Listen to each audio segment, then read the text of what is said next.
Hope you're doing well. I'm doing okay. To be honest, I'm pretty tired. It's late in the semester, and we're doing a lot of work, and it's just tiring with all the things happening around. I don't know what you're thinking at this moment. I was just thinking about the beginning of the year, and like a lot of people at the beginning of the year, I have New Year's resolutions, and then if you're in Canberra, there was bushfires, there was hail out in the country surrounding the Canberra. There were like dust storms, and then of course COVID-19. With all this happening, you look at your New Year's resolutions. Maybe your New Year's resolutions were to get fit, to lose weight, maybe to learn a new skill, or to do well at your studies, and you kind of like, yeah, forget it, throw it all out. And on one level, it's totally understandable. But on another level, it may still be possible to achieve the things that you want to achieve at the beginning of the year. And this brings up the topic of today, which is the topic of self-control and willpower. Because to attain the goals that we want to achieve, self-control and willpower are really important. So what we're going to do today is we're going to look at some of the necessities of how to build willpower and to increase your ability to achieve the goals you want to achieve.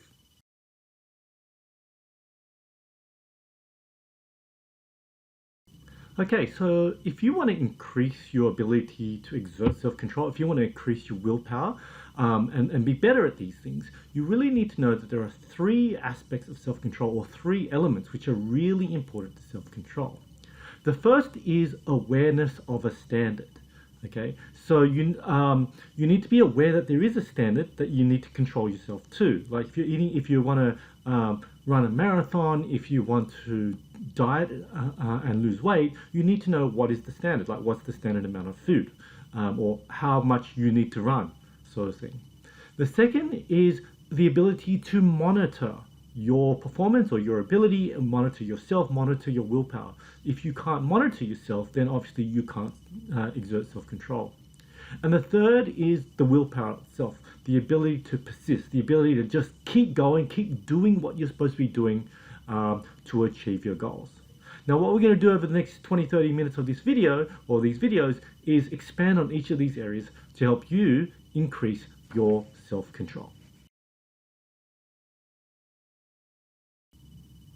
So I'm wondering whether you've ever had a case where your goal is to lose weight, your goal is to get fit, and you go out with your friends, you go out to a party, you go out to a networking event, and you're there along with your friends talking to them, having a good time, or you're there talking at a networking event to somebody important, and as you're there, the waiters come along with some food, or some bowls of chips there, and you just eat a bit of food as you go along. And it's all good. You think you're doing okay, and then after the party the next day, you go home and you step on the scales and you freak out because you realize you've just gained 2 kilos, and all that work you've had over in the last couple of weeks going to the gym, dieting, is all out the window. Or if you had a case where maybe your goal isn't so much about weight or fitness, maybe it's about something else.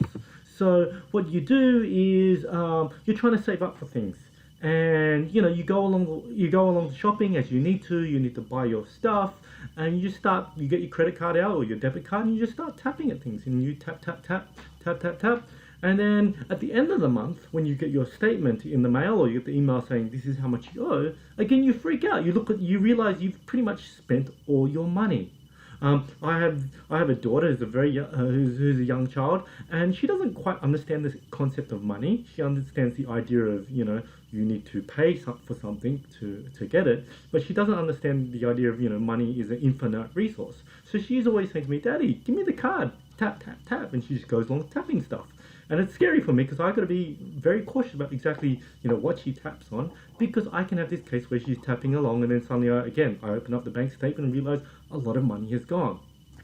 Now this all highlights the idea that when you're trying to achieve a goal, you need to be very aware of what is happening. Aware that you're eating, aware of your money spent, aware of the standards. What is the standards? So for some of us, you have an unbelievably great metabolism. You have the metabolism that the rest of us would love to have. You can sit there and eat, and No issue. Or perhaps some of you are actually quite wealthy, or you come from wealthy families. So for you, spending a lot of money is not really a big issue. Yeah. But for most of us, it's really important that we're aware of things, aware of our goals, and aware of what leads to those goals or what leads to us not attaining those goals. Connected to that, when it comes to exerting self-control and willpower, you need to be aware of when you're most likely to fall to a temptation, when you're most likely not to achieve what you're going to achieve. When we think about food, for example, trying to stay fit, I don't know about you, but when I'm tired, I'm most likely to give in to any cravings that I have for food, right? Same with like those of you who may be trying to give up smoking or drinking. When you're tired, you're more likely to give up on those sorts of things.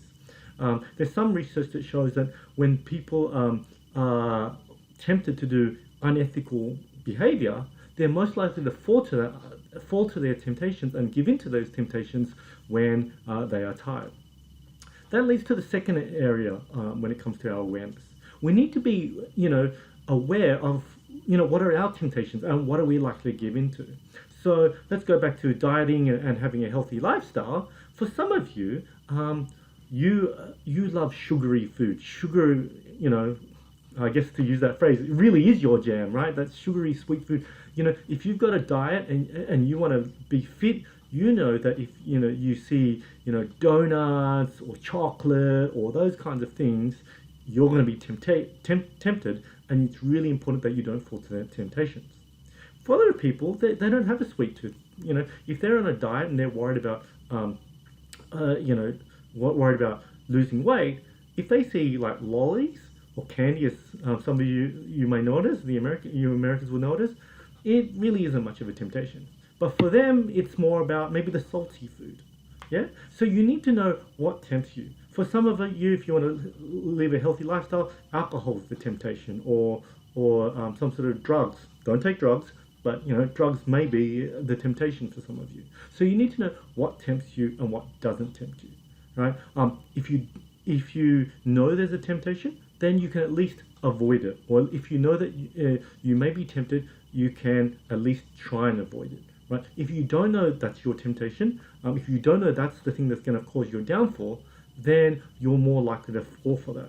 That's why when I don't know whether you may know this, some of you may, when it comes to alcoholics, right? One of the key things about alcoholics is they need to accept that, hey, alcohol is a problem for them, right? Otherwise, they're more likely to go, no, alcohol's not a problem. I'm just going to go to the bar and I'm okay. But what often happens is they end up drinking too much.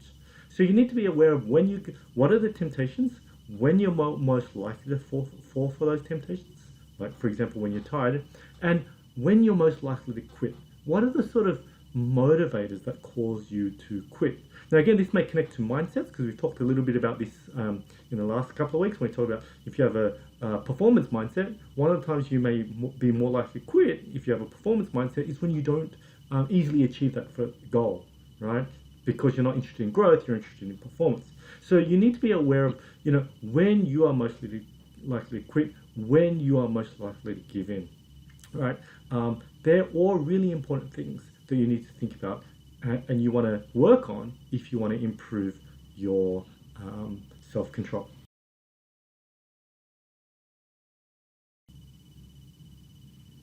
Okay, so the next key element of willpower and self-control, or at least being able to exert self-control, is monitoring. Now, I don't know whether you've thought about, when you tend to fall into temptation, when you're not able to exert self-control. But one of the key aspects of being able to achieve your goal is to monitor yourself, monitor where you're at, and the ability and being able to actually do that. So I don't know whether you've thought about this, but oftentimes when we have fights, it's at the end of the day. So you've gone to work, you've gone to uni, you've had a long, tiring day, maybe stuff is a bit stressful, you come home, you open the door, and within about 10-15 minutes, you're probably having a fight with your parents, your spouse, your loved one, whoever it might be. What's interesting is the negative feelings that you may have had from work or from uni or wherever it is where you're at, you bring them in and you open the door and suddenly, maybe they say something which is a little bit annoying or, it's frustrating, and immediately you sort of pounce on them and yell at them and scream at them and you lose your control. Had you stopped before you open the door and say, how am I feeling? I'm not doing that well at the moment.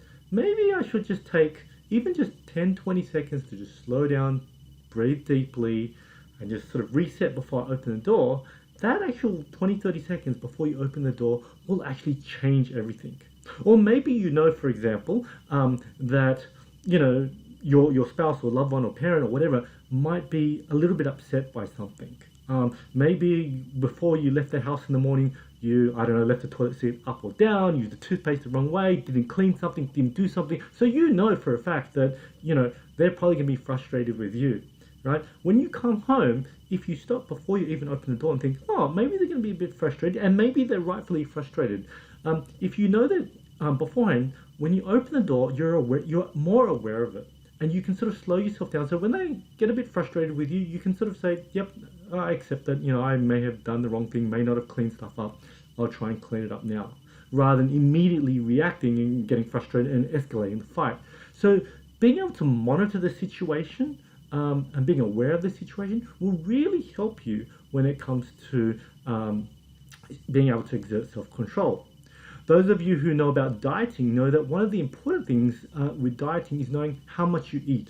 You're supposed to only eat so many thousand calories or kilojoules a day. Now, when you go out, one of the problems with maintaining your diet is how many calories are on that plate, right? You don't know because when you go to the restaurant or when you go out, it's just a plate and the amount of food. It's hard to tell.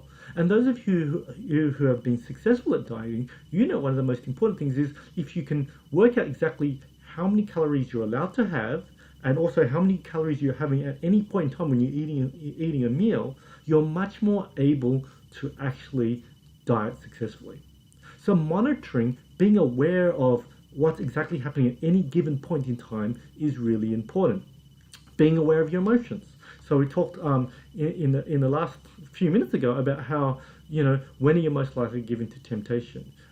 One of the things when it comes to that is, when you're emotional, when you're certain emotions, you're most likely to break your diet when you're particularly happy or you're particularly sad. You're most likely to get be unreasonable with your loved one when maybe you're particularly angry. And you may be angry at something else. It's not that you're angry because they did something wrong. You're angry at something else. In fact, there's a phenomenon called displaced anger, which actually explains that. So something happens at work or at uni which makes you angry. You come home and then your loved one does something that would normally make you just a little bit angry, but you sort of let them have it. You yell and scream and whatnot because you have displaced anger. You displace your anger from whatever happened to you during the day to them who really don't deserve that level of anger or frustration. So you need to be aware of your emotions at any given point in time. You need to be able to monitor your current emotions. Again, this goes back to the emotional intelligence topic we talked about, right? Being able to be very aware of your own emotions and what they actually are. So now that we understand that awareness is important and monitoring is important, how do we use this knowledge to improve our self-control? Well, first thing is to quantify your goals. If you want to lose weight, how much weight? How fast do you want to lose your weight? Yeah, a lot of New Year's resolutions run along the idea of, hey, I want to do this, I want to learn a language, I want to lose weight, but then there's no quantity of, well, how fast are you going to learn that language? Or how much are you going to lose, how fast are you going to lose that weight? If you don't know how fast you're going to lose your weight, if you don't lose your weight really, really fast early on, you may just go, oh, this is not working, I'm giving up. When in actual fact, you're successful. If you don't know how much language you want to learn, how many words should you study in any given class, right? If your goal is to improve your fitness, let's say I want to be able to run more. Well, how much do I need to run more, right? If I run 100 meters more, is that enough? 1 meter more? A kilometer more? I don't know. It depends upon your actual goal. So you need to be able to quantify your goal, not just what is your goal. I want to improve my marks, I want to lose weight, I want to get fit, but quantify exactly what that means. I want to get 5 more marks on average in my course. I want to be able to run 5 kilometers by the end of June or July. I want to cut 30 seconds off my personal best time at doing something. You want to be able to quantify it.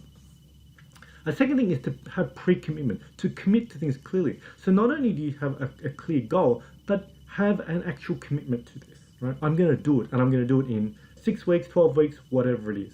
A lot of there are a lot of apps you can use to do this, um, or which can help you with this, where you can actually pre-commit and tell people, I'm going to do this.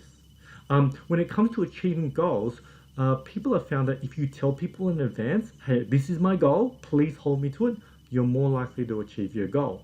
Even better than that, put money down, right? So say, or give yourself a reward. If I achieve this goal of, well, here's a classic one. A lot of people talk about, if I lose weight, then I will go and buy some new clothes to fit, you know, my new body, right? And they'll be expensive clothes which I always want to wear. Some people go the other way, so they say, look, I want to quit smoking by in 3 months or whatever it might be. If I can't quit smoking, I'm going to give money to the charity, not a charity. I'm going to give money to something I really don't like. Like I'm going to, so if I'm a Labour voter, so if I believe in one political party, I'm going to give money to the other political party, which I don't like. So it actually works as another way of incentivizing a person to their goal. So pre-commitment, mindfulness. Mindfulness is very helpful. So remember how it's really important you understand, be self-aware and also monitor. We've talked about the advantages of mindfulness in previous weeks. So this is a classic case where mindfulness will actually help you with self-control. Use your friends to help you. Again, get them to encourage you to do things. It's a lot easier to do things as a group. Sometimes even with your apps, you can have this thing where you can monitor, like if you're doing fitness, what everybody else is doing in terms of their running or their weightlifting or they're losing weight or whatever it might be. And finally, improve your emotional intelligence. And again, that connects back to what we talked about before, how you need to be aware that sometimes you're going to feel good and sometimes you're going to feel bad. And just because you feel bad doesn't mean now is the time to give up on your goals or just eat lots of food or whatever it might be. Sometimes you feel bad because there's a good reason for you to feel bad. That doesn't mean it's the end of the world. It just means at that particular time, it's a signal to you that maybe something's gone wrong.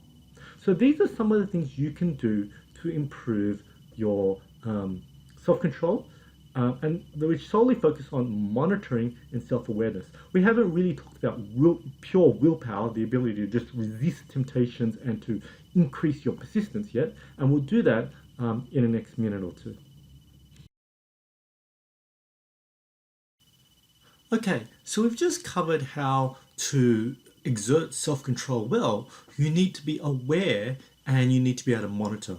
And if you can do these two things, you can actually improve your self-control dramatically. Now, the last thing we're going to talk about is willpower. So this is the idea of, using sort of brute strength to resist temptation or to keep going when you want to quit. Now, to understand how to use your willpower and how to use it well, you need to understand how willpower works, how self-control strength works. Now, there's a couple of important things to understand. Firstly, self-control is like a muscle. So think about the muscles that you use, the muscles you have for exercise, right?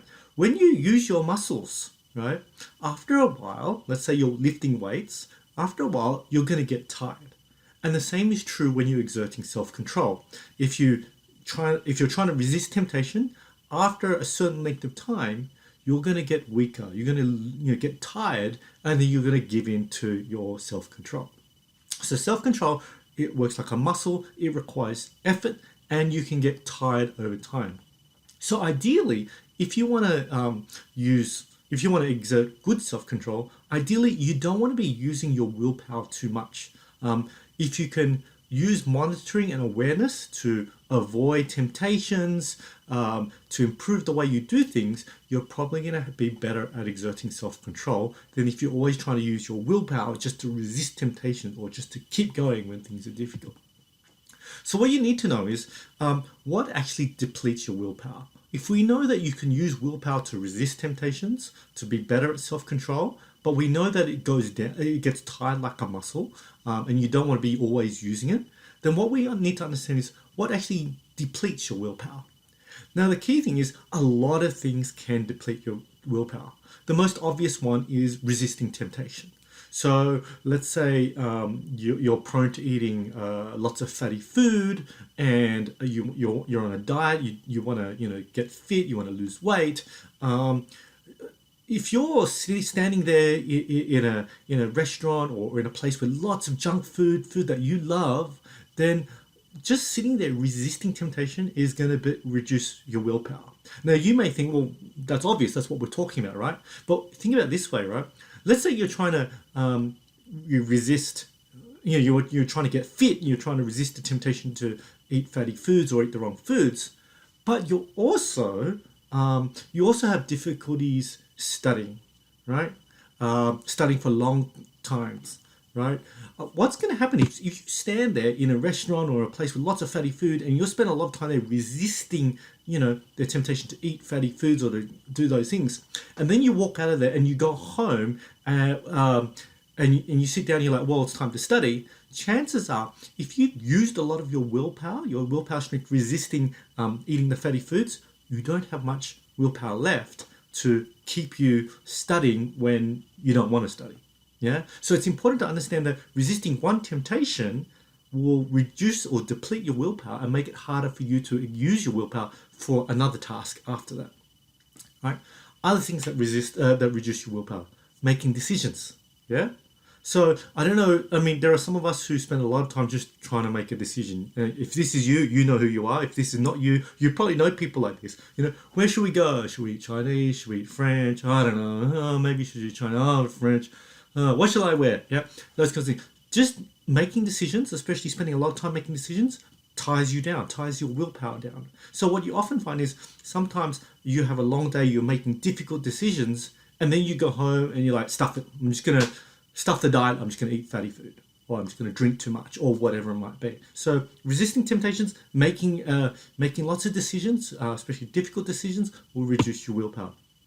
Pretty much doing anything that requires effort. Things like controlling your emotions, especially negative emotions, can also reduce your willpower. So for those of you who are in customer service, maybe some of you I know are in the health and medical industry at the moment.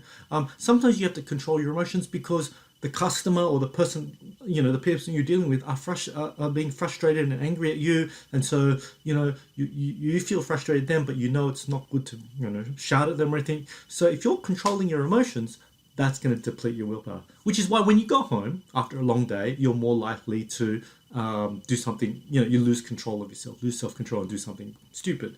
Again, all these things deplete your willpower.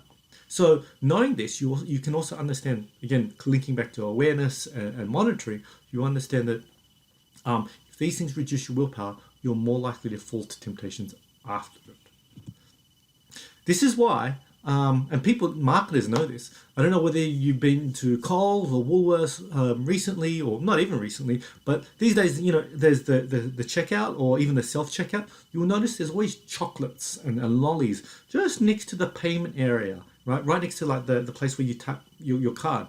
Why is that? Well, they know you spent the whole, whatever amount of time walking around the supermarket. If you have children, your children want to grab everything. So you've been, using your willpower to sort of control them, getting tired, controlling them, but also not, lashing out and screaming at your child, shut up, don't do that kind of stuff, which you might do at home a little bit. But you definitely don't do that in the supermarket because you think, everybody's going to see me and think I'm a bad parent. So you exert a lot of self-control. You get to the checkout and your child's like, lolly, chocolate, or you see lolly, chocolate. And so you grab it, right? Your willpower has been depleted. Or alternatively, sometimes you just get there, and especially in this day and age, when you're walking around the supermarket, you're just constantly looking at everybody. Don't stand next to me. Don't cough next to me. Don't get too close to me. And again, that reduces your willpower. It tires you out. That's why the supermarkets do that. Yeah. So what we know from the research, when you're depleted, obviously you're more likely to give into temptations, right? More likely to do the things that you're trying to stop, do things that you're trying to reduce.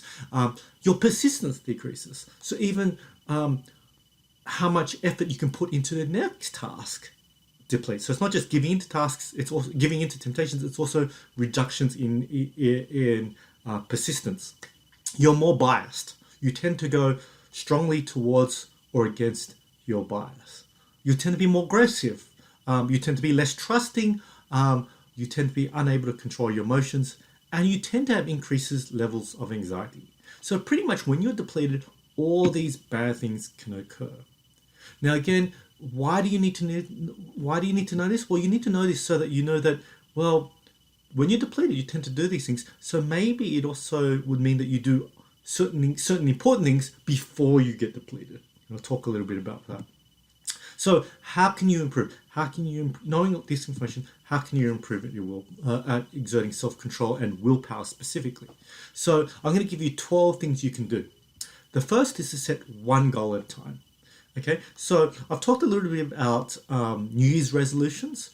One of the problems with New Year's resolutions is we don't usually set one New Year's resolution. We set like 10 of them at the same time. So I want to lose weight. I want to get fit. I want to run a marathon. I want to quit smoking. I want to study hard and get higher marks. And I want to get a good job earning lots of money. And I want to treat my family well. And I don't want to be so negative to my friends or spouse or whatever it is. That's 5 or 6 different things, right? That means when you exert your effort trying to resist the temptation to eat more food, you tend to be more susceptible to, say, smoking if you're a smoker. If you try to resist smoking, then you're more likely to yell at your spouse when perhaps they don't really need to be yelled at, so to speak.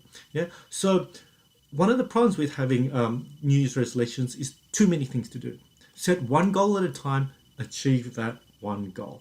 Once you get through that one goal and you're able to do that reasonably well, then you can start moving to the second goal. 2, don't procrastinate. Just do things, right?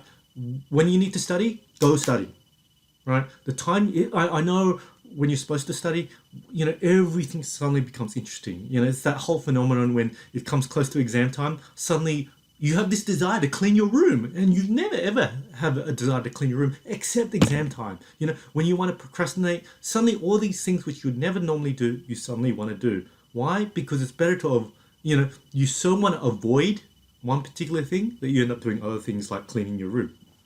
So the second thing is don't procrastinate, just do it. In fact, sometimes doing it requires less effort and pain than not doing it, doing something else, and then finding out you still got to do whatever it is you're supposed to do. There's actually something called the Zeigarnik effect.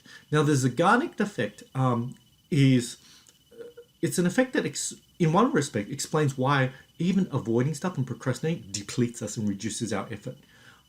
So the Zeigarnik effect explains, I don't know whether you've had this, it's the earworm effect. So in the old days, especially, when people used to listen to the radio in the car, they would drive to where they were going, they'd hear a song on the radio, and they would leave the car to go to work or to uni, and the song would not have finished playing. But all through the day, that song would be going in the back of their head. And the Zeigarnik effect basically says that your mind is always wanting to complete things, right? It needs to complete things. So when the song was playing on the radio, because it didn't finish, right? Your mind's like, well, the song was going, it hasn't finished. Your mind is trying to complete the song throughout the day. Right? And your mind does that with a lot of things. So when you sort of start doing a bit of study and you're like, oh, forget it, I only did a bit of the chapter, I didn't do the whole chapter. Your mind is still in the back of your mind just trying to complete things. It may not be something which you actively think about, but your mind is doing it. And that will slowly reduce your willpower throughout the day, your ability to continue on. So the best thing to do is when you have something to do, go do it. Right? Even if it's not done perfectly, at least in doing it, you've done something and done something to completion, and so it doesn't have to be done again later. But it also leaves you with more resources to exert willpower and other things in the future. 3, the nothing alternative. Okay, so you're supposed to study. You're supposed to write an essay. You're supposed to come up with something creative. You're supposed to paint something. You're supposed to do something. Now, what a lot of us do is we sit there, and this is especially for those of you who I'm thinking writer's block, but also, you're doing something creative and you need inspiration, right? Those of you who are doing design, you know this, right? Sometimes you can't just sit there and something hits you. You could sit there for hours doing stuff and nothing happens, right? So you're waiting for that creative inspiration. So what most of us do is we sit there, we go, nothing, can't do it. I'm going to go play computer games. I'm going to go talk to my friends. And then you almost never get around to doing what you're supposed to be doing. Right? The nothing alternative is the idea of this. You sit down in your table and you say, well, I'm supposed to be writing this essay. And I know I need inspiration or whatever it might be, creative juices to work for me to write. But rather than sit there and go, okay, nothing. Okay, what's on Facebook? What's on TikTok? What's on the nothing alternatives? You sit there and you go, okay, I'm going to write for 30 minutes. But if I don't have inspiration, right? If I sit there and go, nothing to do, you say, well, I either write or do what I'm supposed to do, or I do nothing. Absolutely nothing. I just sit there and wait. I don't look at social media. I don't go to distractions. I do nothing. What you'll actually find is, if the alternative is nothing, you actually tend to be able to do what you're supposed to do better. Yeah. So the nothing alternative is a good one. The fourth is automate things, build habits. So those of you who've ever given up an addiction or started up a new thing like running or exercise, what you've probably heard is that roughly, you need to do something for 28 days before it becomes a habit. So when it comes to willpower, certain things deplete you.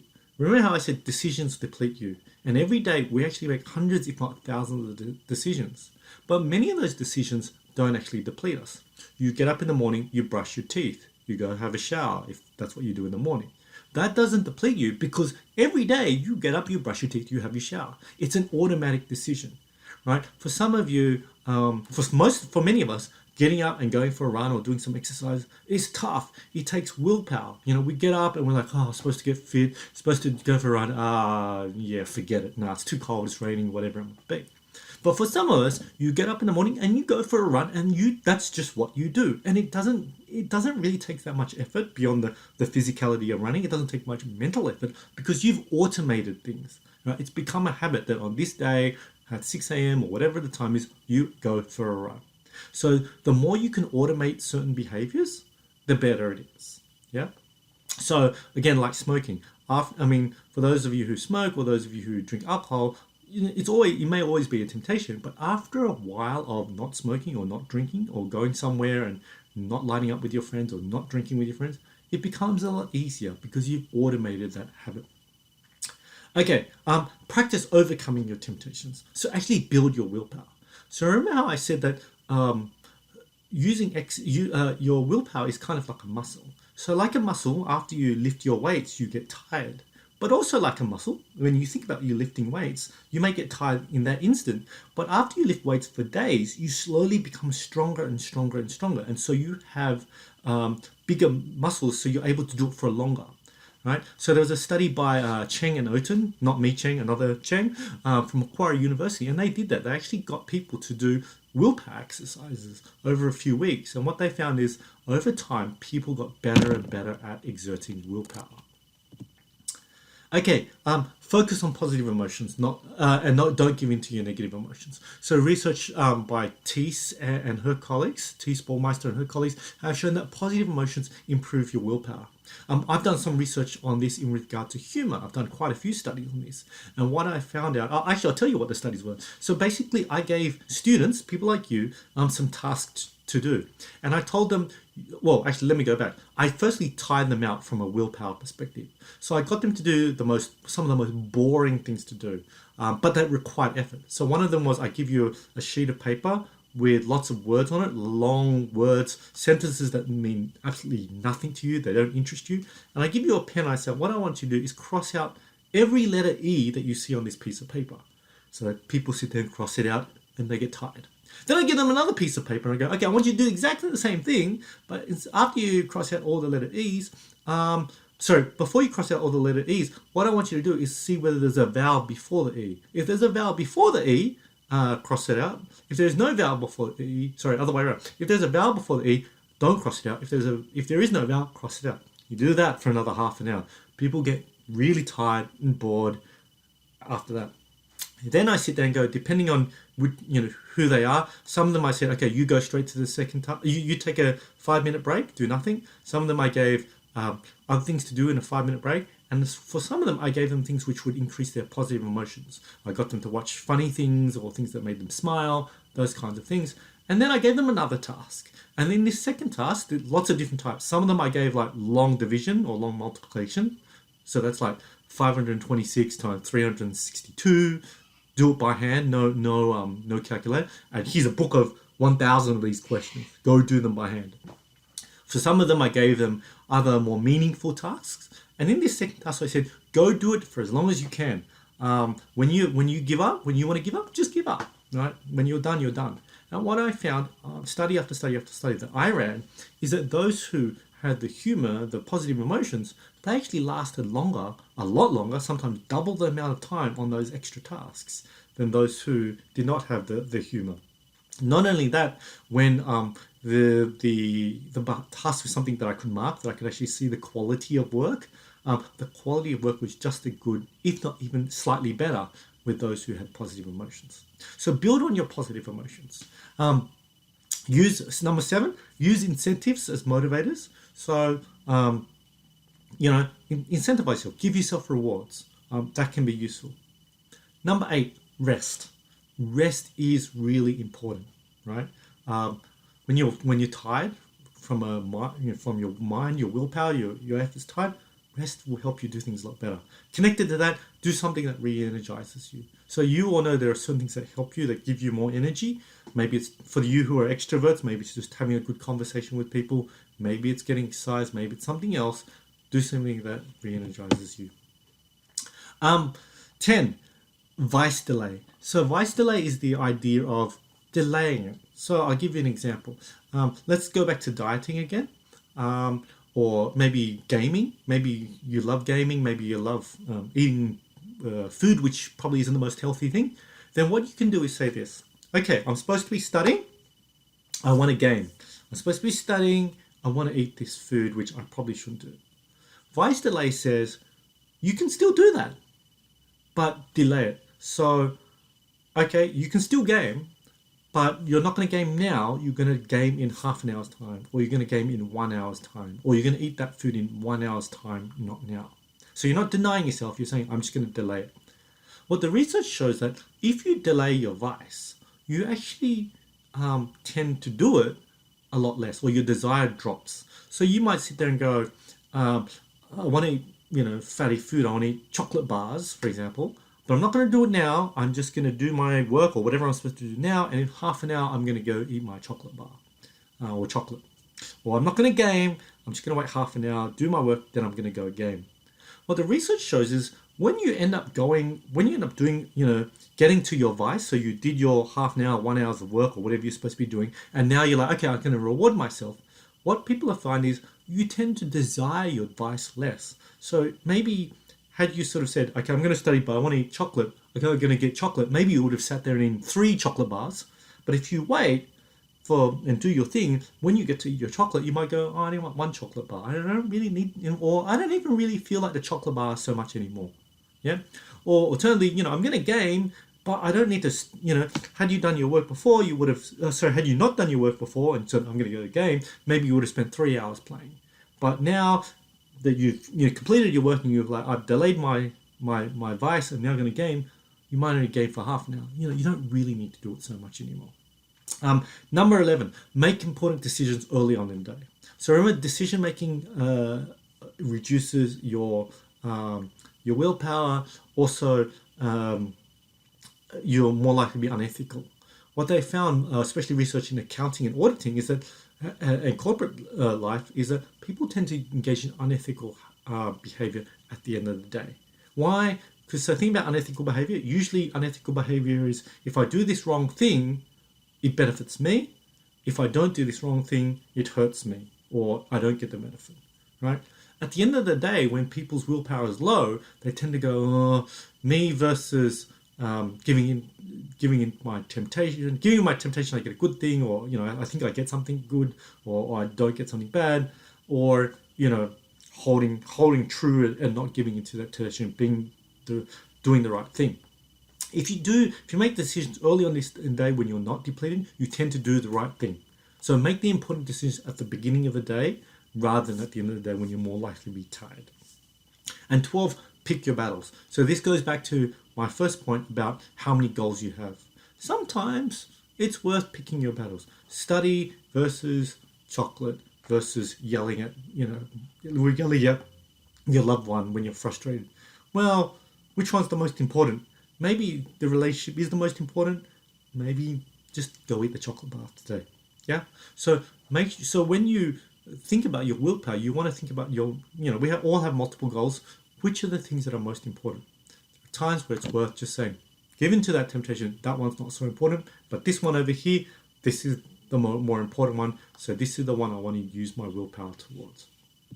All right, so you now have 12 great tips on how to use your willpower.